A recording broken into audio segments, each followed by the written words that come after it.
Este é o João. João ronca tão alto que mantém sua mulher, crianças e vizinhos acordados. João sabe que ronca e sua mulher já dorme em um outro quarto. O que o João não sabe é que roncar também é muito ruim para a sua saúde.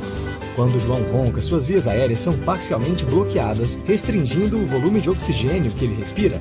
Essa falta de oxigênio pode ter sérios efeitos em sua saúde, causando fadiga, problemas cardíacos e mesmo depressão. Muitos casos, inclusive de derrames, estão relacionados com alguns tipos de distúrbios do sono. Apresentamos a faixa anti-ronco. Nosso sistema é cientificamente comprovado e recomendado por médicos. Ele mantém a mandíbula inferior numa posição levantada, permitindo que o ar flua normalmente durante a noite, e também deixa a esposa de João dormir tranquilamente novamente.